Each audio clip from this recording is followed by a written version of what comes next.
In the previous video, we looked at the first domesticated animal in history, the dog. But what exactly did those ancient canines look like? What breeds do we have to thank for being our best friends? And how did they differ from today's dogs? Let's find out more about the dogs of the Paleolithic period. The oldest known dog remains come from the site of Goyat Cavarn in Belgium. The jawbone was discovered in 1933 by a group of cavers who had stumbled upon a Paleolithic burial ground. It turned out that the cave had been used continuously from the Middle Paleolithic around 50,000 years ago until the end of the Ice Age around 12,000 years ago. This means that the people who died here were contemporary with some of the most famous prehistoric creatures: woolly mammoths, woolly rhinoceroses, and cave bears. The dog's jawbone itself was dated to 14,800 years before present, making it one of the oldest tangible pieces of evidence for domestication. At first glance, it looks very similar to the jawbone of a wolf. So scientists have used it to piece together what the ancient dog looked like. It is now believed to be an ancestor to modern gray wolves, coyotes, and domestic dogs. Interestingly, these animals can interbreed, but wolves and coyotes cannot produce fertile offspring.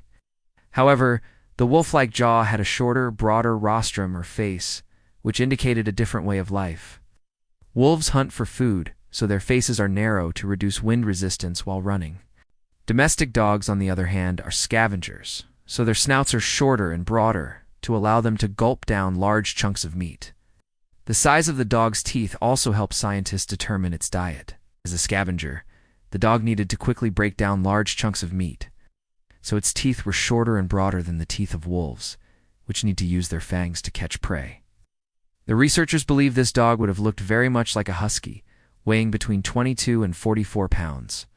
They also estimate that it stood around 18 inches tall at the shoulder. It had a stocky body, floppy ears, a bushy tail, and fur that covered its entire body. The dog was almost certainly omnivorous, eating both meat and plants. They would have accompanied humans on hunts, chasing down and herding wild game, and afterward, they would have feasted on the spoils alongside their human companions. These ancient dogs probably had a similar role in Paleolithic society to the cattle dog today. They would help herd reindeer, bison, and wild cattle.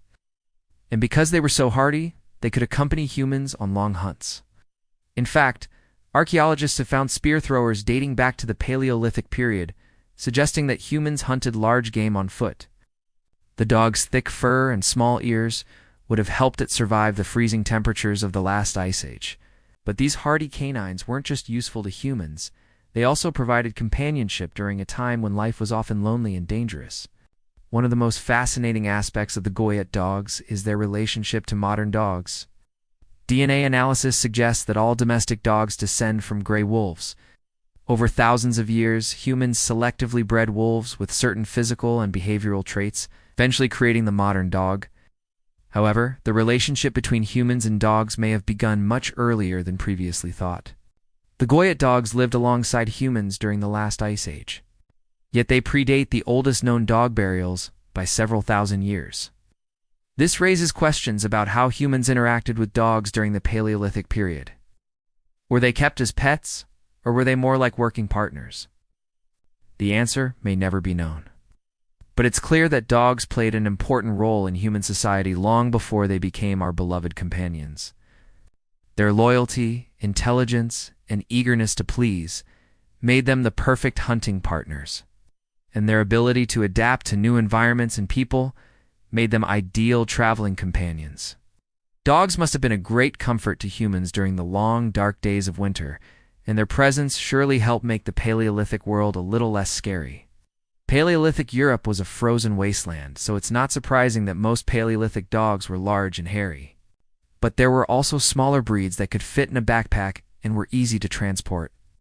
These dogs were typically kept as pets and were responsible for guarding human settlements against bears and wolves. The Basenji is believed to be the oldest living breed of dog, and it may have been domesticated as early as 50,000 years ago. This makes it older than some of the earliest known domestic dogs. During the last ice age, humans relied on dogs to help them hunt for food. Big dogs were good at chasing down large prey such as deer and bison, while smaller dogs were better at catching rodents and rabbits. Some dogs were even trained to help humans fish, dogs must have been invaluable to humans during the Ice Age. Not only did they help humans obtain food, but they were also able to warn them of danger. A dog's keen sense of hearing and smell would have alerted humans to the presence of predators or other threats. In addition, dogs would have provided companionship and comfort to humans during a time when life was often difficult and lonely.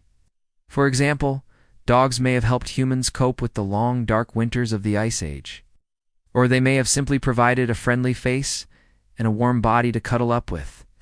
Whatever the case may be, it's clear that dogs played an important role in the lives of humans during the last Ice Age.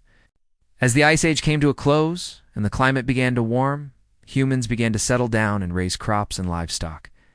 This led to the development of new social structures and technologies. It also led to changes in the role of dogs in human society. While dogs were still used for hunting and herding, they began to take on new tasks as well. For example, dogs were used to guard property and livestock, and they were also used to help humans fight wars. During the Middle Ages, dogs were often used as hunting partners, herding animals, and even fighting alongside humans in battle. The Mastiff was one of the most popular breeds during this time, and it was prized for its strength and ferocity. In the 18th century, dogs began to be kept as pets, and they quickly became popular among the wealthy elite. The poodle was one of the first breeds to be specifically bred for companionship, and it quickly became one of the most popular breeds in Europe. By the 19th century, dogs were well established as part of human society, and they continued to play an important role throughout the Industrial Revolution and beyond. They were used to herd sheep, pull sleds, and even detect explosives. In recent years, dogs have become even more popular as therapy animals. It's helping people cope with everything from anxiety to PTSD. No matter what role they fill, dogs continue to be an important part of human society, and their impact on our lives is undeniable. From their humble beginnings as wolves to their current status as man's best friend, dogs have come a long way. But one thing is for sure, they have always been by our side, ready to help us through thick and thin.